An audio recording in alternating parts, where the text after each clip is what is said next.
Hello and welcome to the SCI Guys, the show where we talk about the crazy, weird and wonderful stories from the science world. I'm Corey and as always I'm joined by my co-host, the lamb-like Luke Cutfer. Lamb-like?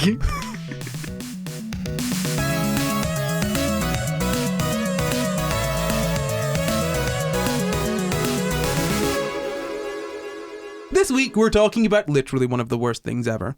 But first, let's check Spotify. Okay. We have 46,895 Spotify followers. That's one of the best things ever.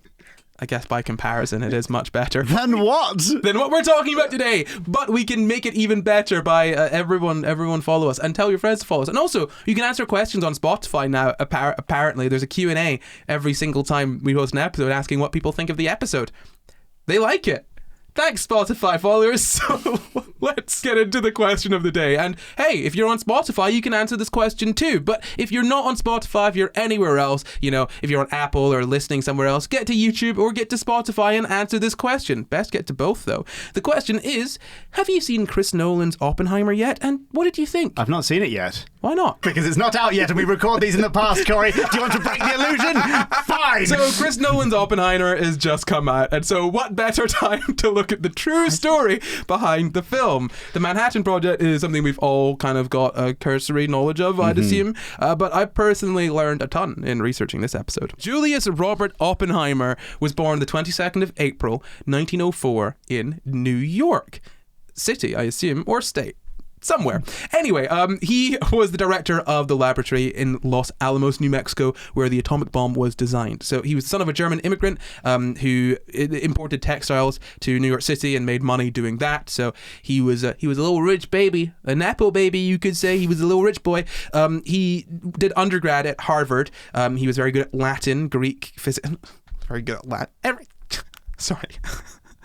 I researched this episode a little while ago, and it said he excelled in Latin, Greek, physics, and chemistry. Excelling in Latin is one of the easiest bloody languages to learn. There's so many rules. Est in horto. Look, all I'm saying is that as a child, I managed to read Latin at a pretty decent level. Okay, like it's not that bloody hard. Bit of a flex there. What? No, they taught it to us in school. I know. Do you shut your mouth? Not every school, though. No, I know. Many not every schools they didn't. What I mean is, so I went to a play at Oxford once where like the punchline of the entire play was someone stabbing a book and saying "Caecilius est in horto," right? And this was at Oxford University. Yeah. Everyone obviously who ended up at Oxford University probably studied Latin at some point because they went to a school that was trying to get them into Oxford, which is not a universal experience, but it was a universal experience in that room. Mm-hmm. And so I found that really interesting because my wife, for example, didn't go to a school where she learned Latin. She didn't understand what that joke was, and so like it's a real it's like a class divide thing, isn't it? Yeah, it is. It very much is. Well, yeah, that's the thing. Like, I mean, I'm not good. I never hide this. I went to private school from from my last year of primary school, all throughout high school. You hid that from me. I didn't know that. I actually didn't know that. That's really interesting. I've spoken about that. I've spoken about this on the podcast. Oh, I just don't listen. You don't listen. That's really funny. I've never hidden this from you.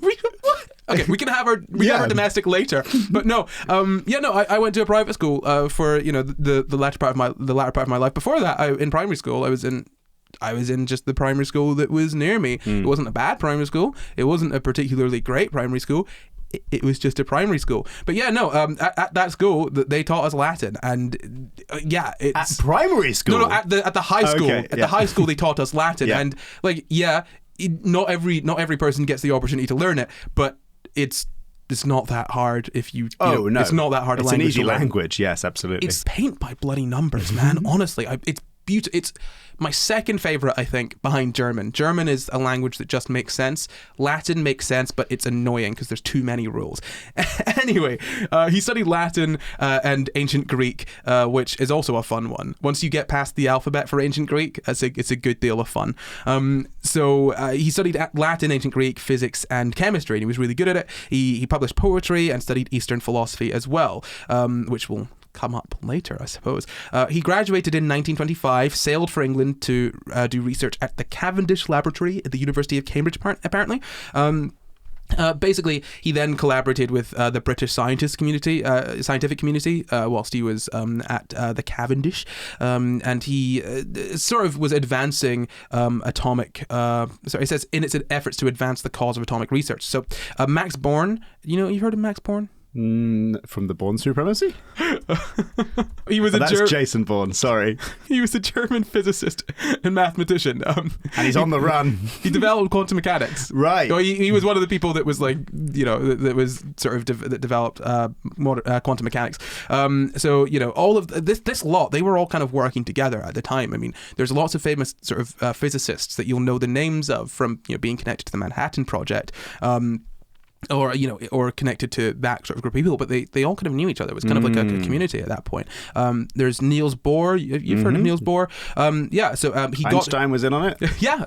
He got his doctorate in 1927, and so in the 1920s. Quantum and relativity theories were, starting to emerge and draw a lot of attention.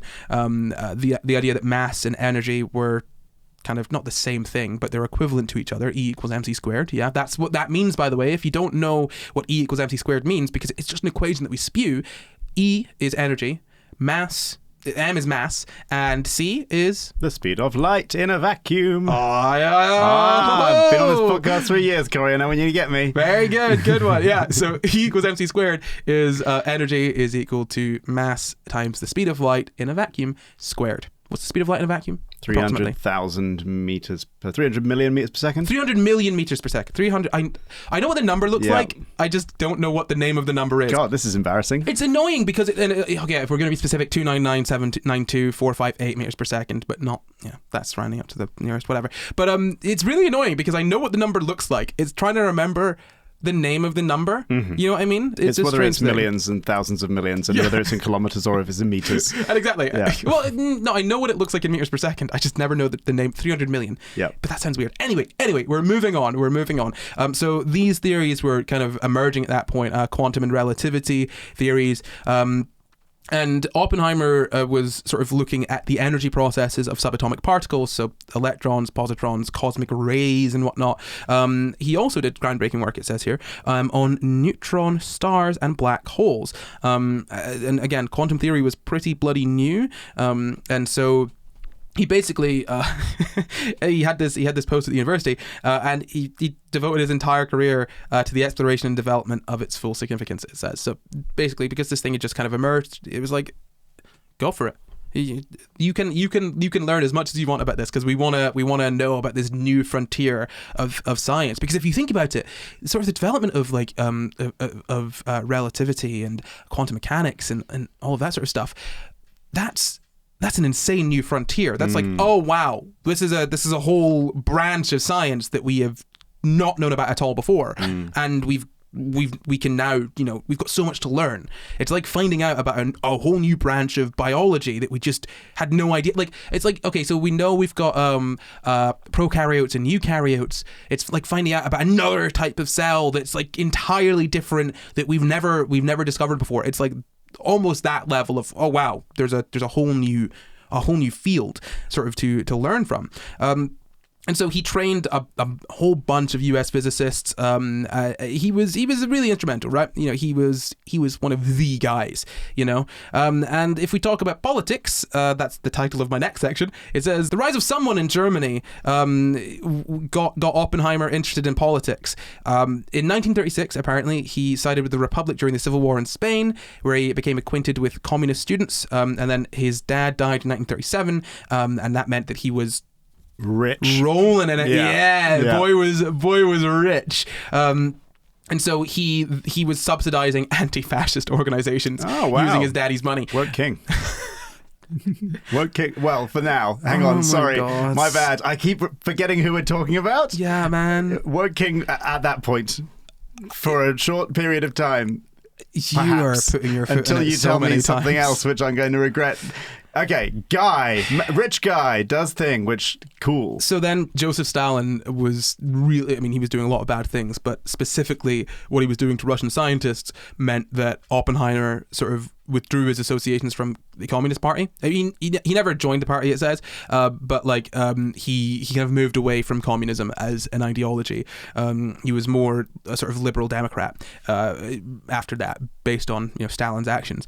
And after Nazi Germany invaded Poland in 1939, Albert Einstein and a few others said to the US government, hey, there is some scary stuff here with these atoms and whatnot. A nuclear bomb.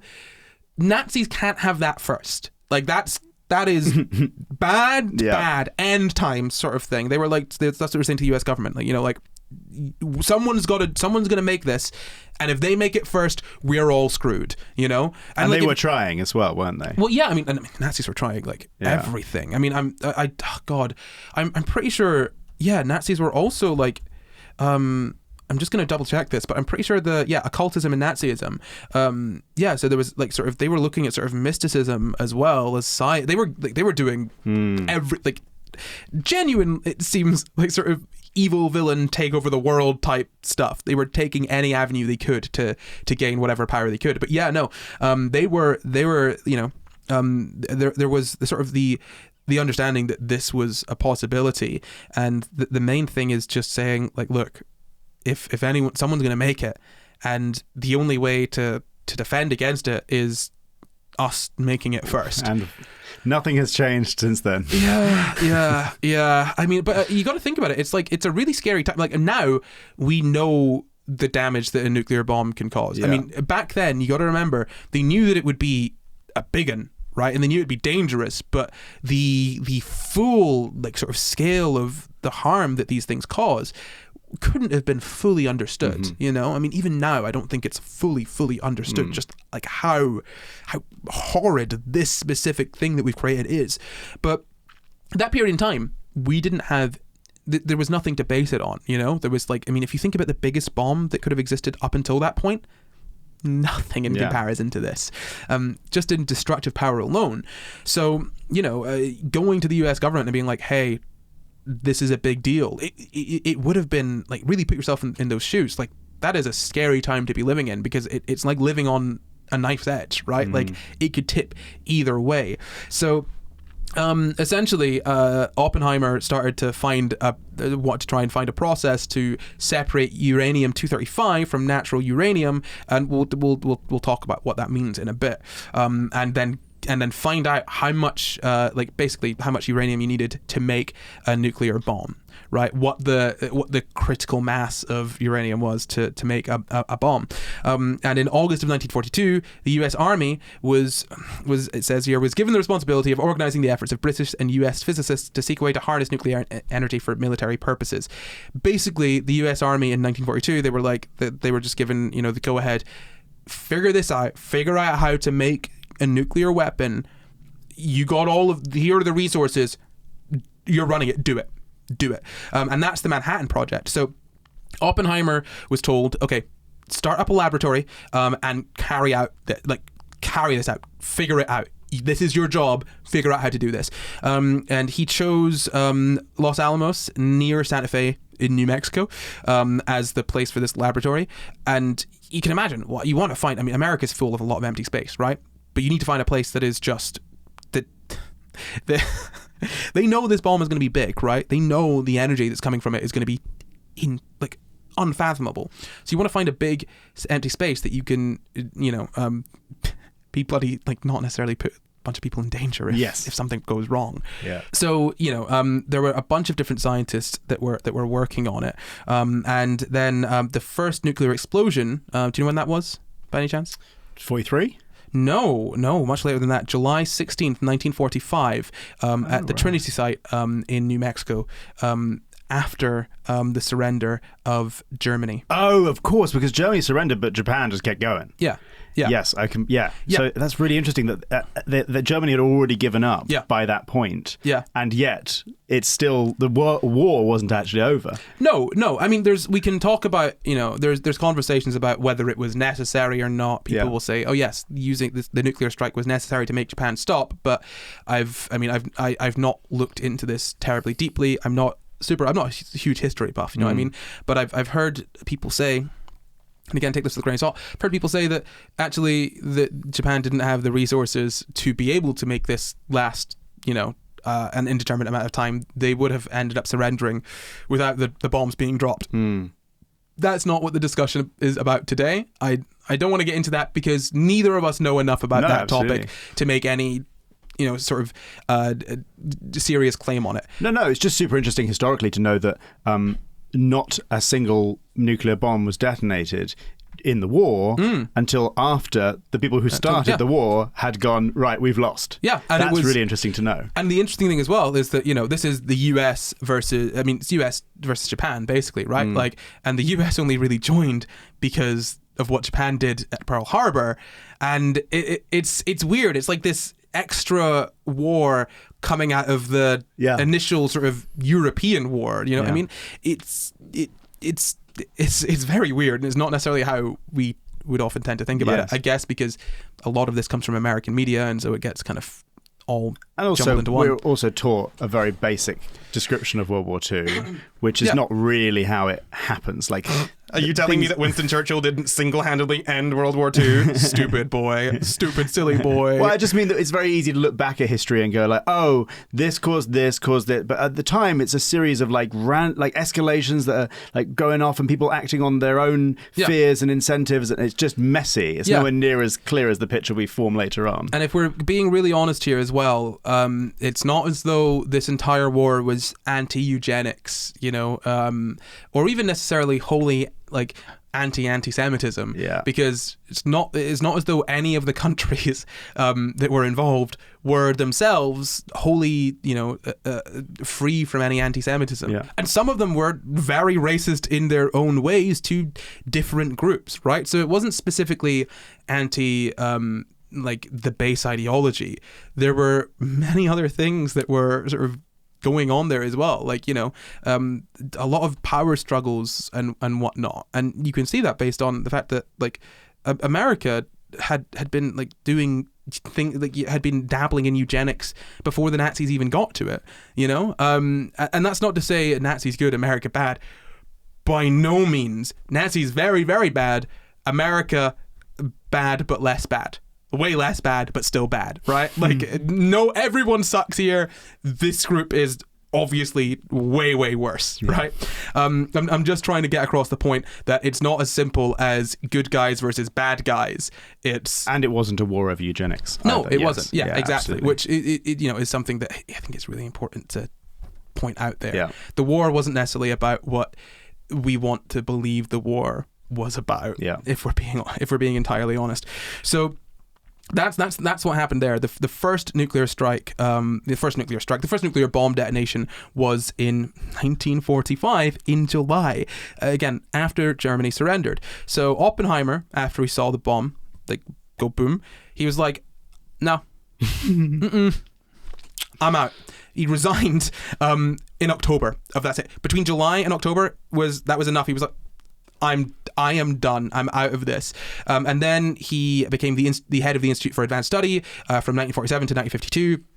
And then the chairman of the General Advisory Committee of the Atomic Energy Commission, which in October 1949 opposed development of the hydrogen bomb. Yeah, so I mean, that was kind of his career up until that point. He made the nuke and he was like, no, bad idea. Don't want to be associated with this, and we shouldn't be doing this anymore. This is a bad one.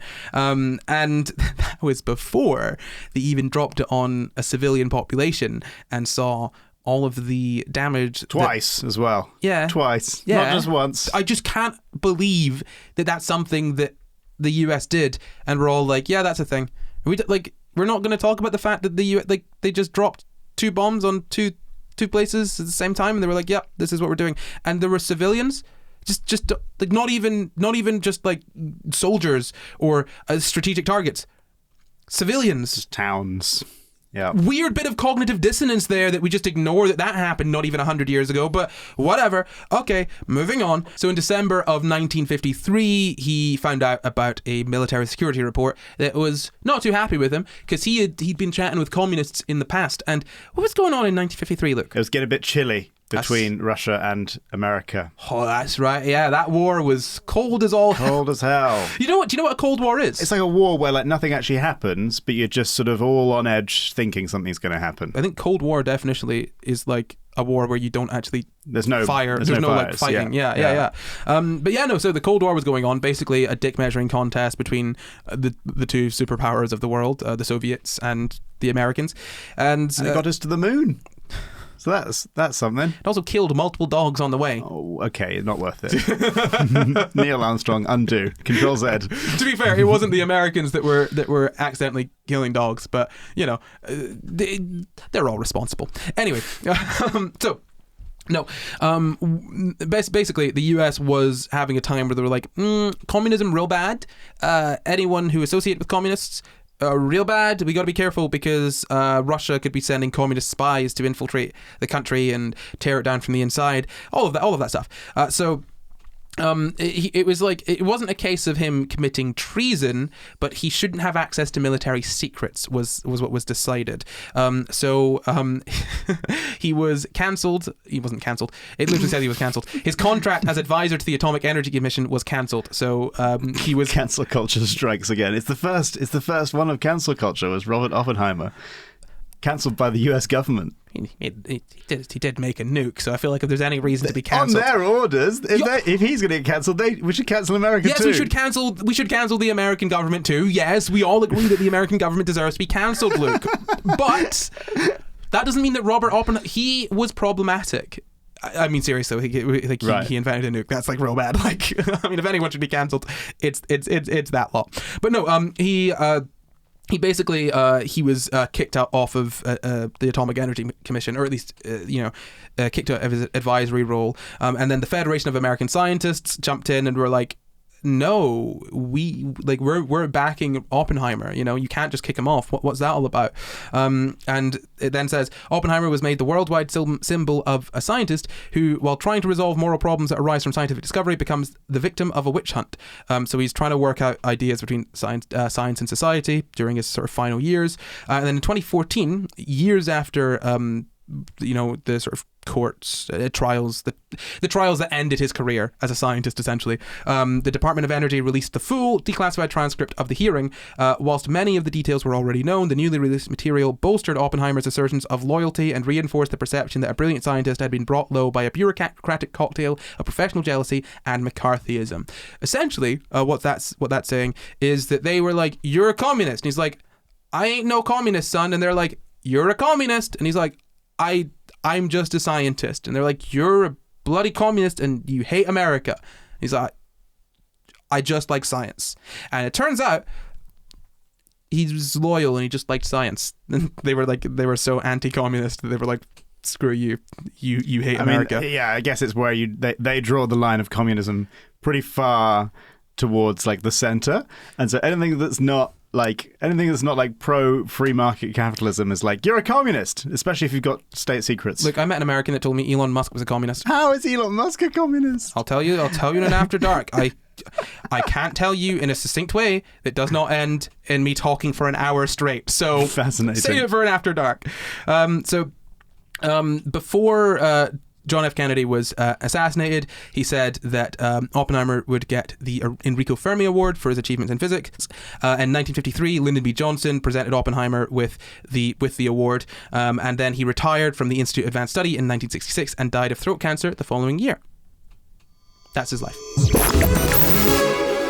Ding-a-ling-ling, is that the ad bell? I hope so. We don't have any other bells in this room. Well, I'll tell you what we don't have in this room, Luke. We don't have people who have subscribed to SCI Guys on YouTube and followed us on Apple Podcasts and Spotify. I actually have done all those things. I have too. But why don't we tell people about why specifically that is a very cool and interesting thing for them to do? Well, we want to be everywhere with you all the time. And if you're on Apple Podcasts, we want to be there with you. If you're on Spotify, we want to be there with you. And if you're on YouTube, we want to be there with you. And you probably want us to be there with you too. Even if you prefer to listen on Spotify and don't really watch us on YouTube all that much, it really helps if you subscribe on every single platform because it gets us in front of more people, which means it makes it easier to make this show, which you love, right? You love it. You love us, right? Give me love. Validate my soul. Subscribe to SCI Guys on YouTube and follow us on Apple Podcasts and Spotify right now. Heal the deep, deep chasm in my heart. Let's get back to the show.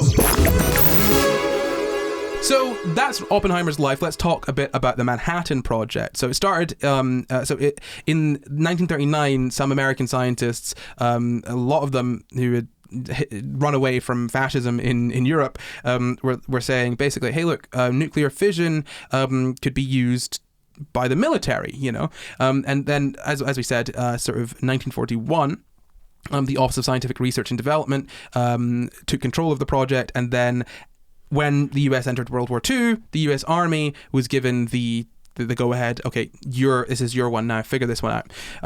So a lot of research was done at Columbia University in New York, and then the top secret research was thereafter known by the code name the Manhattan Project, because it was in New York, right? Mm-hmm. Manhattan's an area of New York. There's the island of Manhattan, and then there's Manhattan, the borough, I believe, which is the island of Manhattan, and then a little bit more near the Bronx. Look, It's like trying to define the United Kingdom. It's really annoying. Or Great Britain. I literally Googled it the other day. It's entirely unrelated, and I was like, this doesn't... Whatever. It's Manhattan, okay? So there were over 30 laboratories and sites, more than 130,000 people involved in different facets of nuclear research, and there were, as we were saying before, there were there was Los Alamos, but there were two other primary locations: Oak Ridge in Tennessee and Richland in Washington. And basically, what it's saying here is how this worked. So they had a reactor built at Oak Ridge, and that produced uranium-235 and plutonium, which are elements that are used in nuclear bombs. We'll kind of explain how this works in a little bit, right? But they were producing uranium and plutonium, specifically uranium-235 and plutonium. And the Oak Ridge facility, as we said, produced the majority of the uranium that was used to build Little Boy. And Little Boy was the one that was dropped on Hiroshima. And within about a year, they built the world's first large-scale plutonium reactor, and they were sending enriched plutonium to Los Alamos every 5 days. And so you need enriched plutonium. I'll explain what it is in a minute. But you need enriched plutonium, to build this sort of bomb, and that would be used in the first atomic bomb testing, as well as in Fat Man, which was dropped on Nagasaki. It's horrible. I can't. We learned about this in school as kids, and it's just so weird to me that we can talk about this so candidly. Just this horrible destruction. Yeah, I mean, we were exposed to it, like you say, as a concept so early on. I remember learning about this in year 5 or something. So that's when I was 9 years old. So we are quite desensitized to the whole thing. I think also the orders of magnitude, the scale of it is so incomprehensible. It's unfathomable. Yeah. That it's just it's like when you start talking about billions of pounds or trillions of pounds when you talk about global GDP. It's that is at this point meaningless to me. Yeah, it doesn't matter. It's like dealing with ones and twos and threes. Yeah, exactly. It's you want to think about. You could talk about the number of people that died. Okay, but that doesn't even get into your head the fact that these people didn't just die in a bit of a blast or were knocked out. Yeah, the only thing left was the ash or the shadow of of them on a nearby surface that wasn't itself destroyed. It's insane, and that's not even taking into account then the radiation poisoning that happened after it. It doesn't just go boom and then that's it. Oh, once it's gone boom, you're all good. It goes boom and then everything gets worse after that. It's so horrible. And so, as we were saying before, Los Alamos, where Oppenheimer was based, was basically the head of the beast, right? That's where they were doing the testing. It says it was the primary think tank of the Manhattan Project, and the other two sites were basically the reactors where they would make the resources that they needed. And it says that the residents of Los Alamos, known as Site or Project Y, lived highly restricted lives. Their mail was censored, their phone cells were monitored, and even their interaction with family members was tightly controlled. All mail and official documents listed the site's location only as P.O. Box 1663, Santa Fe, New Mexico. So basically, the people that were working on that site were locked off from everyone else, because it's top secret. Think of top secret. This is the almost cartoonish version of top secret information. Because also America as well, where they take that stuff so incredibly seriously. No, yeah, absolutely. And so maybe we should talk a little bit about atomic bombs. Do you know how atomic bombs work? God, okay, yeah. In the basics, so they basically create a chain reaction where they have something decays and releases a neutron, and then that neutron goes into another atom, and then that splits in two, And then that keeps happening in a continuous looping reaction, basically. So, yeah, you're talking about fission there. Yeah. So nuclear fission. Nuclear coming from where? What's the root concept? From the nucleus of the atom. Exactly. Protons and neutrons in the middle. Well done. Good job. Thank you. No, I mean, like, I did my GCSEs. You've literally read verbatim the next Okay, sentence. great. Like, Cool.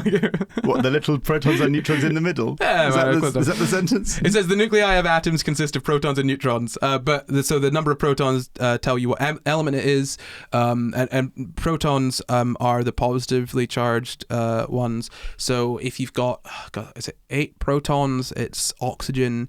You knock a proton off that. Is it nitrogen? Maybe, I don't remember. Nitrogen. Protons. Let me see. Yeah, nitrogen's 7. Good job, Corey. Wow, look at me go. So the number of protons determines what element it is. The number of neutrons is important as well, but that doesn't determine the number of what element it is. You know, you could have. I'm not saying you can actually have this, but you can have oxygen with as many neutrons as you want, and it's still going to be an oxygen. It's still going to be that element. It's like, you probably know about an element that can have a different number of neutrons. And hydrogen. Yes, and hydrogen, have a different name and for deuterium. it. Yes, and tritium. And what is that all about? Can you explain that? So hydrogen is just a proton and an electron. There's no neutron at all. And then if you add a neutron to hydrogen, so you have a proton and a neutron and an electron, you then get deuterium. And then if you have 2 neutrons and 1 proton and an electron, you have tritium. And it's basically just heavy isotopes of elements. So we'll call it like heavy something. So if you make water with heavy hydrogen, you get heavy water. Yeah, so heavy water is, the hydrogen in it is as those hydrogen atoms have a proton and a neutron. Yeah, and it's heavy because the neutrons have mass. So protons and neutrons have, I think, roughly equivalent mass. I think maybe exactly the same. You can Google this very easily. I don't remember off the top of my head, and what they told us in school was like not the entire truth. They're like, this is massless, but it isn't massless. It's just very, very little mass. You know, like an electron has way less mass than a proton or a neutron, to the point where in high school it's largely negligible. You know, but yeah, so. If you add a neutron to something, or take a neutron away, that would be an isotope of the element, right? So oxygen with, say, like 8 protons and 8 neutrons, if you take one of those neutrons away, that would be an isotope of oxygen, right? Like it's just basically, isotope is just a name for the group of an element with different numbers of neutrons. Yeah, right. To its number of protons. Yeah, we're explaining this, right? Yeah, like in an understandable way. Close enough, at Close least. enough. Yeah. Right. Okay. So I mean, this is the thing. Like, I get it. I'm like, wait, how do I explain this to someone that doesn't have any idea what a proton or a neutron is? Like, you know what I mean? But this is basic enough stuff that you can literally just Google it, and you'll find very, very simple explanations of this. So if you're not really sure, please just give it a Google, and it'll sort you out, and you can come back to this, and you'll be all good. So so basically, as we were saying, the nuclei of atoms can have protons and neutrons, and protons determine what element it is. So carbon has 6, uranium has 92, oxygen has 8, nitrogen has 7, hydrogen has 1, and neutrons determine the isotope of that element. So it says different isotopes of the element have the same chemical properties, but different nuclear properties. It says, and the main thing here is that some isotopes can break apart into different elements. So what that would mean is sort of like if you've got an isotope, right, and it's kind of unstable, like an isotope of an element, and it's kind of unstable. What might happen is that nucleus of that atom could break apart to form 2 different lighter elements. So let's say, like, and putting this really, really simply, right, I'm not saying that this would actually happen, but let's say you've got an isotope of oxygen, right? It might break apart to form hydrogen and nitrogen. So 7 and 1, right? I'm not saying that happens at all. I'm just using small elements to make it easier, so that I don't need to use the elements that have got way more protons and neutrons. And don't know what they split into because I can't remember off the top of my head. Yeah. So uranium-238 is the most common isotope of uranium, and that's 99.3% of all uranium, naturally occurring uranium. The 238, do you know what that refers to? What, it's the atomic mass? Yeah, so that would be the total number of protons and neutrons. 92 protons, 146 neutrons. That's uranium. That's uranium-238. 235, uranium-235 has 143 neutrons, and that makes up the remaining, most of the remaining 0.7% of naturally occurring uranium. Uranium-234 is 0.005%, and there are other even rarer isotopes, but we can just ignore them. And some of them only been made in a lab. If it's 99.3 and then almost 0.7, the rest of them are basically negligible, right? So uranium-235 is the one that we're interested in, right? Now, the reason that we're interested in that is because it can break down, as we said. If it absorbs a neutron, it will break into two smaller atoms plus some neutrons, right? So you chuck a neutron at uranium-235, it's like, oh boy, boom, I've split. Here's some neutrons, and here are two smaller atoms. And that's basically how you get started, is you fire that first neutron in, and then the first one breaks down, and then the extra neutrons go and break other ones down. Yeah, and also what happens when what happens when that uranium-235 splits into two different atoms and some neutrons? What else is released? There's something else that I've not mentioned. It's glaringly an awful obvious. lot of energy. Yes, the explosive energy. Yeah, atomic energy. So it says it can produce electricity or an explosion. Just a lot of energy is released, right? So it says on average, such a fission of a uranium-235 atom produces about 2.5 new neutrons. That's on average. If all released neutrons are absorbed by new uranium-235 atoms, an exponentially growing chain reaction sets in. Right? If you think about that, 2.5 neutrons are on average are released, right? So that means that if all of them are absorbed, let's say like 2 or 3, it releases 2 or releases 3, that means that one atom being split, boom, goes boom, splits another 2 atoms, and then they'll each split like 2 or 3 other atoms, and then they'll each split 2 or 3 other atoms, and then all of them will each split 2 or 3 other atoms. Boom, chain reaction, there's exponential growth, you've got yourself a bomb. Yeah. If you ever need to understand how quickly that, like, exponentials, we're not really set up to understand exponentials. There's this story of like a king, and this guy asks for like one. He does something for this king, and the king's like, "What would you like me to do for you?" And the guy's like, "I'd like you to put 1 grain of rice and double it for every like square on a chessboard." Yeah. And like you start with 1, and the next one's 2, and the next one's 4, and the next one's 8, and then it ends up like once you get to the final square on the chessboard, that's more rice than the entire kingdom has. Yeah, and to put that in perspective as well, a chessboard is, I think, 8 by 8, right? Yeah. So it'd be 64 squares. So it's only 64. And 64 is a small number. Like, we can count to 64. But you double something 64 times. Yeah. Whoa, that's a lot, right? Even if you think about this, right? 2 squared, that's 4, Yeah. right? And then you multiply 8, that. Yeah. 16, 32, 64, 128, 256... 512. Yeah. It gets big very quickly. Yeah. The key point here to understand is that the number that it's getting bigger by gets bigger each step. Yeah. That's the main thing to put in your head, right? Because, 2 times 2 is 4, so that's going up by 2. And then times that by 2, that's 8, that's going up by 4. And then that's going up to like 16, and then that's adding 8 on. You know what I mean? The number that it's increasing by is in itself increasing. So you're zooming off like so quickly, and once you get to a massive number, it's getting even bigger still. So it's not like it's slowing down. So we've also said that energy is released, and it's similar to breaking a chemical bond, right? If you break a chemical bond, sometimes energy is released, or burning stuff, right? When you burn stuff, that like light and heat are released, right? Now, the energy held within chemical bonds is nothing compared to the energy held within the sort of what's holding the atomic nucleus together. Like, that atomic energy is so much more than the chemical energy, which is like why burning some wood isn't even remotely comparable to use it like to a nuclear power plant, right? It's insane. Whoa. Like, if you think about the amount of coal or oil or gas that you need to use to create a certain amount of energy, and the amount of like nuclear, sort of nuclear material that you need to use to create the same amount of energy, it's not even remotely comparable. It's leagues and leagues different.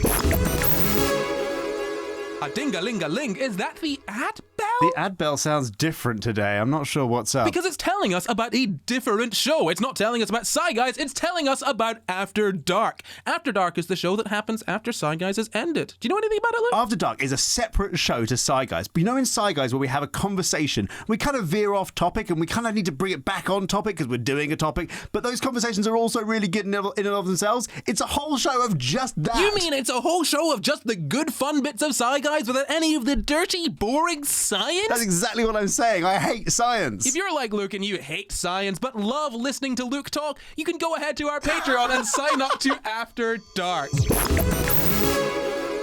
Yeah, so we were talking about Little Boy and Fat Man and how they sort of worked. I guess we already spoke about the general process of... Remember what the general process of sort of nuclear bombs is? Yeah, so you got a radioactive element, you shove a neutron in there, he breaks apart into two smaller things and a bunch of neutrons fly over, and then they all fly into other radioactive elements, and then it's just a horrible chain reaction process. Loads of energy is released. Explosion. Exactly, yeah. I mean, not just horrible, it could be good. It could be good if we want energy. Energy. Yeah. But that's not what they were after, so not necessarily as good as it could be. No, it was not very good. It's pretty bad, actually. Pretty unequivocally bad what they did, I think. That's the takeaway. So they both used different things. So Little Boy used uranium and Fat Man used plutonium. Now, one of them is essentially it's very simple of just kind of shooting, basically shooting a bullet at a target.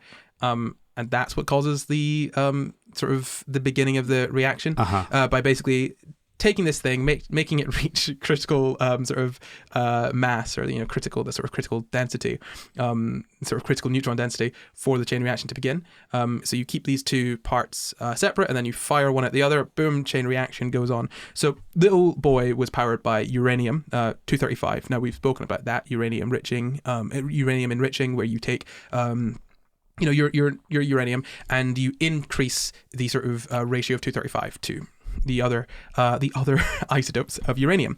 So as we've already spoken about as well, Manhattan Project were using a part of that was finding different ways to enrich uranium, or better ways. So we've already kind of covered all of that, I'm pretty sure.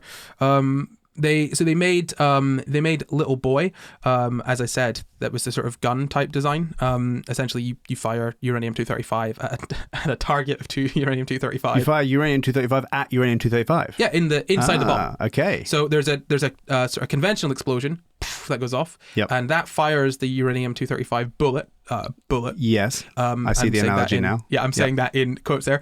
At the uranium-235 target, then when they hit, they obviously combine, and that means that these two masses, which were below the critical, they were subcritical, they now are at critical mass, or critical sort of density, let's say, or neutron density. And that's the detonation. So there's a small conventional explosion to create a much bigger explosion, essentially like exactly the same as a gun, really. Exactly the same idea behind how guns work, right? And the thing is that the reason that it's done this way is because you need to combine those masses quickly enough for it to overcome the fission of the atoms. So they'll split apart, right? And they'll start spreading apart. And you need to make sure that they come together quickly enough that the neutrons can cause a chain reaction before everything gets blown apart. Especially considering the fact that, when the bomb goes off, all of that stuff is getting blown away, right? There's so much energy being released. It's not like energy is released and the uranium stays where it is.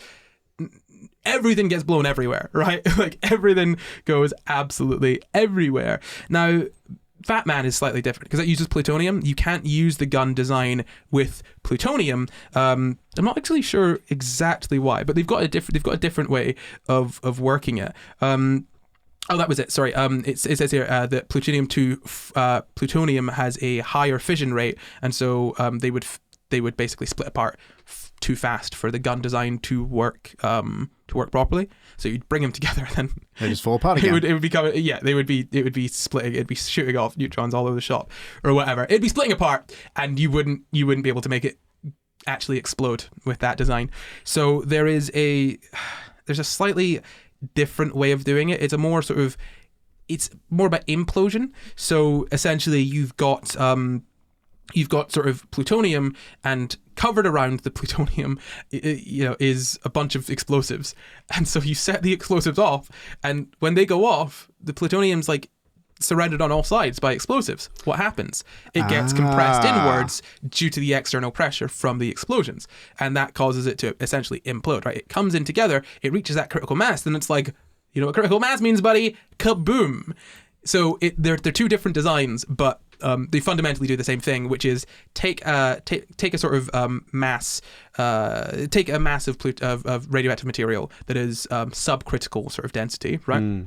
And increase the density, or increase the mass. I mean, ultimately bring the masses together, or increase the density of the mass in order to cause a chain reaction. So this is why I have read somewhere that, because I read a lot about fission, because we're trying to perfect fission energy, which is like combining things rather than splitting them apart. Fusion right? is... Fusion. This is fission. Yeah. But what I've read in places is that nuclear bombs actually already use fusion. They fuse first, and then there's a fission reaction, right? Which is kind of what's going on here. If you're kind of combining these two things, they're kind of becoming one massive thing that's so unstable that it just explodes apart and then makes loads of other stuff explode. Yes, but... I think that's what I've read anyway. So nuclear fusion is when two nuclei fuse together to form a heavier nucleus. So that would be taking two elements and fusing them together to make a different element. That's not what's happening with these bombs. It's not creating a different isotope.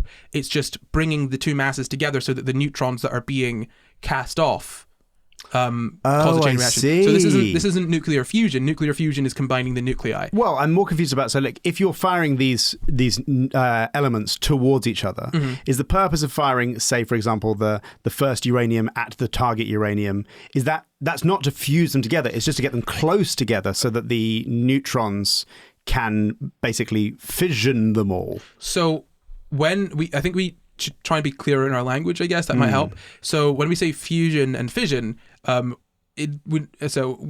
probably talking about nuclear fusion and fission, right? As in the nucleus of these we've got a mass of uranium, right?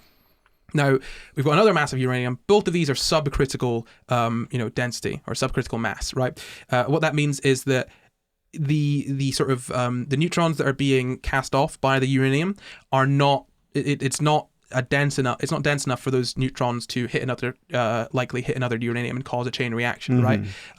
It's just not likely. Yeah. Now, if you've got a greater density of uranium, like your uranium is more dense, or there's a greater mass of it, then that becomes more likely. So bringing them together, making them fuse. If you try and think of it like more like two bits of blue tack, right? If I take two bits of blue tack and I smoosh them together, I haven't changed the underlying chemical structure of that blue tack. I've just taken two bits and put it together, right? So in that sense, you're bringing together the two different bits of uranium. Now, when I talk about nuclear fusion, that is you're taking the atoms of this and fundamentally changing what the atoms are, right? So there's not nuclear fusion involved in this. There's only fission. Fission is when the atoms sort of split apart in some ways. So, for example, you have a neutron come in there, and then they split off into different products. That's the fission there. So what's going on is not uranium atoms smashing into other uranium atoms and coming together to make a new element. It's two bits of uranium smashing in together to the point where the neutrons that they're releasing cause a chain reaction. Yes. So there isn't nuclear fusion there. You could, I guess, broadly say you're fusing the two bits of uranium together, but not nuclear. Yeah. Just like in a macro sense, you're firing them into each other. Okay. Yeah. Thank you. I understand now. Awesome. Great. So that was Fat Man. That was Fat Man and Little Boy. Little Boy, uranium with the gun method. Fat Man, the implosion method, because the gun method doesn't quite work with plutonium. So that's broadly how they work. So let's talk about the Trinity nuclear test. We mentioned it a little bit earlier, but I want to talk more about it in more detail. So it was July 16th, 1945 at Los Alamos. So they detonated a plutonium bomb. And the interesting thing is that I'm pretty sure with the plutonium bombs, with one of them, you don't necessarily need to test it, right? The way that it's set up, it should just work. The other one, I think you need to test to make sure it would work. I can't quite remember that. But anyway, we'll move on. I'll bring it up later if I do recall. So At 5:30 a.m., July 16th, 1945, in Los Alamos, they detonated a plutonium bomb at Alamogordo, New Mexico. Why is it all got to be in New Mexico? That's the names that I find way more difficult.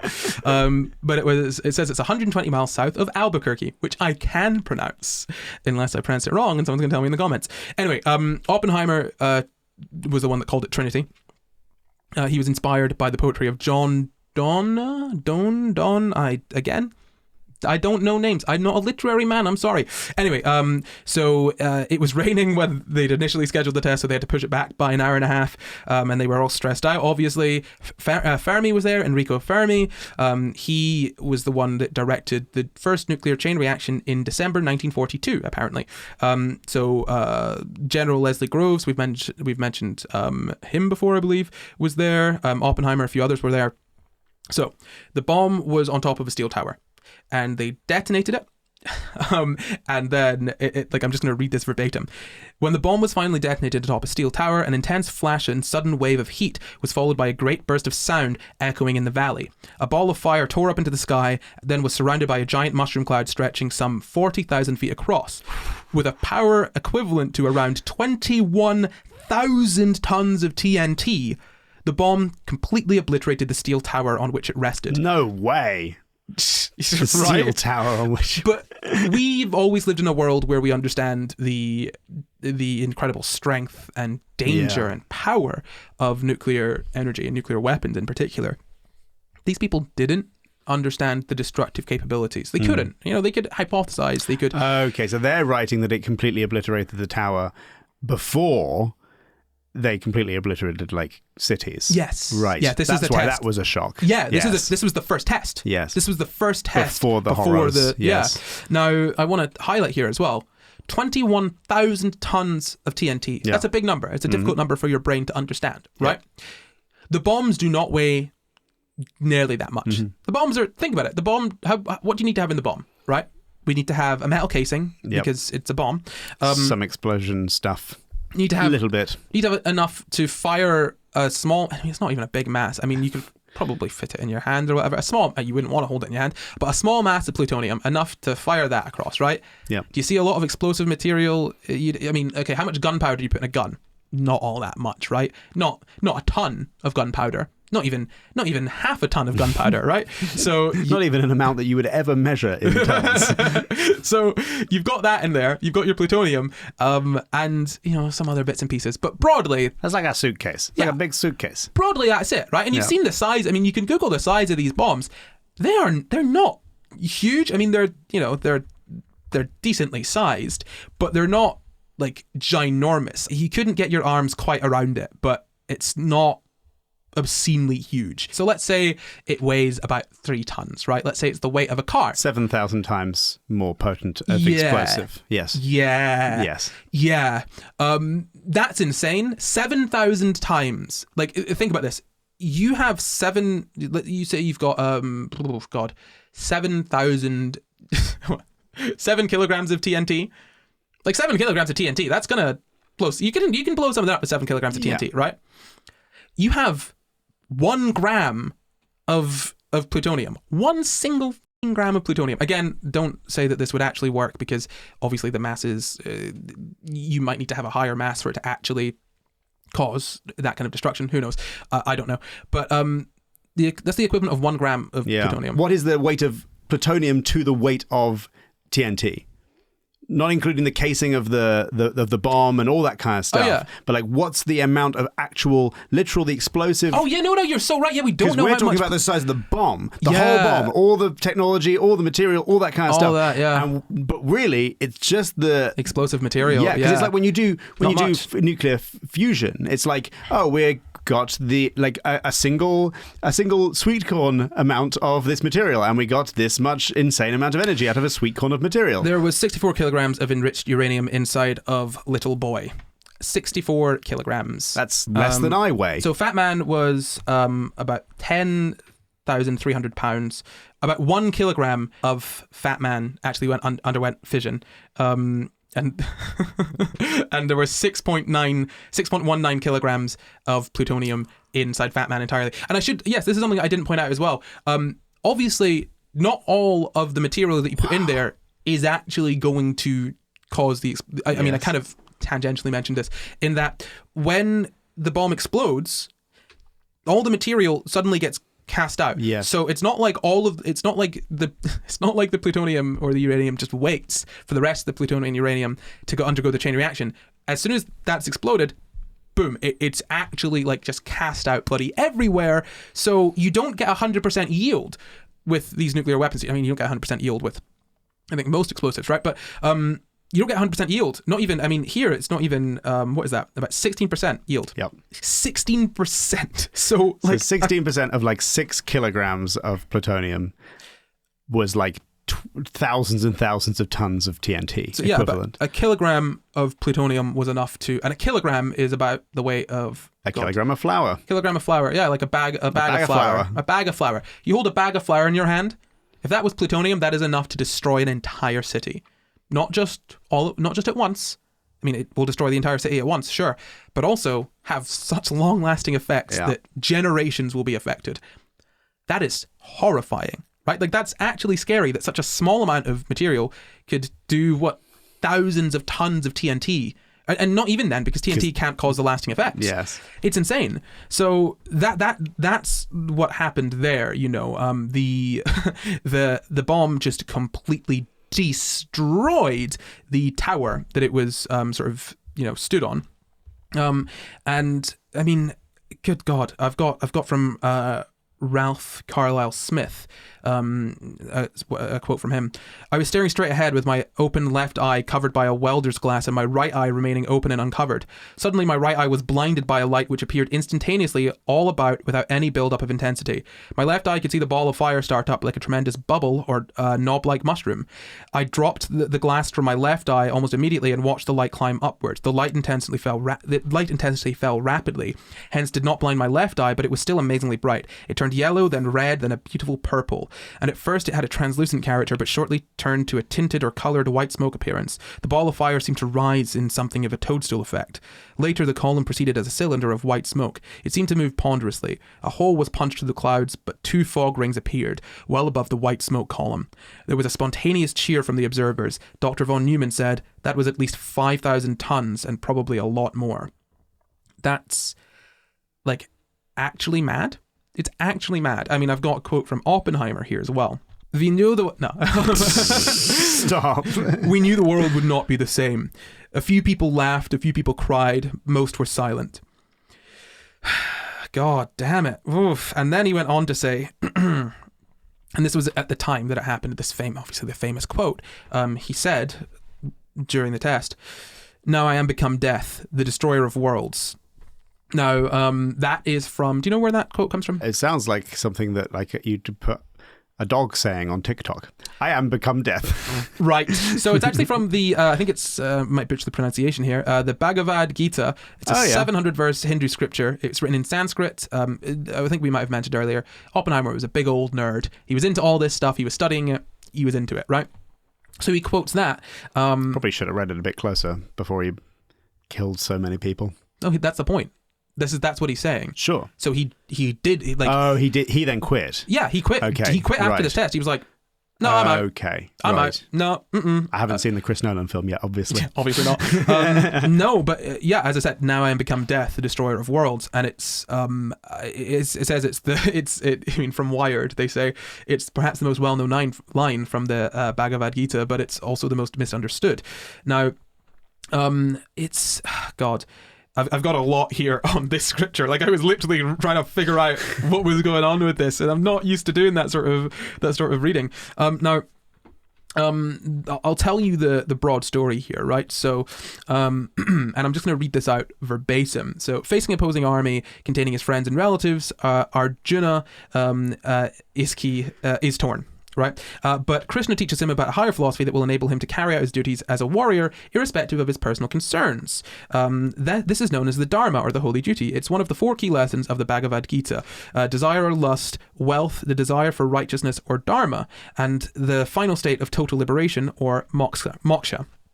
Now, seeking his counsel, Arjuna asks Krishna to reveal his universal form. Krishna obliges, and in verse 12 of the Gita, he manifests as a sublime, terrifying being of many mouths and eyes. It is this moment that entered Oppenheimer's mind in July 1945. If the radiance of 1,000 suns were to burst at once into the sky, that would be like the splendor of the Mighty One, was Oppenheimer's translation of that moment in the desert of New Mexico. In Hinduism, which has a non-linear concept of time, the great god is not only involved in creation, but also the dissolution. In verse 32, Krishna speaks the line brought to global attention by Oppenheimer, the quotation, "Now I am become death, the destroyer of worlds." It's literally the world-destroying time. Basically, Oppenheimer said death as opposed to world-destroying time.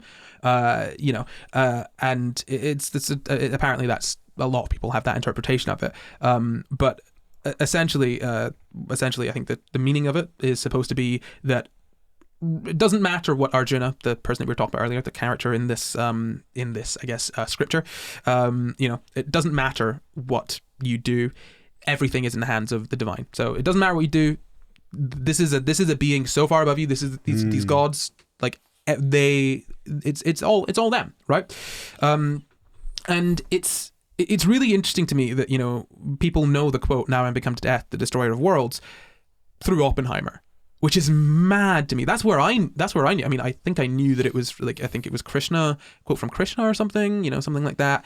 But I didn't understand any of the context. And it's so interesting because you hear "Now I become death, the destroyer of worlds," and you're like, oh, Oppenheimer realized that he could kill a lot of people, and he's like, "Now I become death, the destroyer of worlds." But it's like it's much deeper than that initial reading. But yeah, man, like he sees the first nuclear, the first nuclear test, or first test of sort of the nuclear bomb, and he's like, the first thing he's reminded of is the grand splendor, the blinding sort of power of a god that creates and destroys, and oh god, like yeah.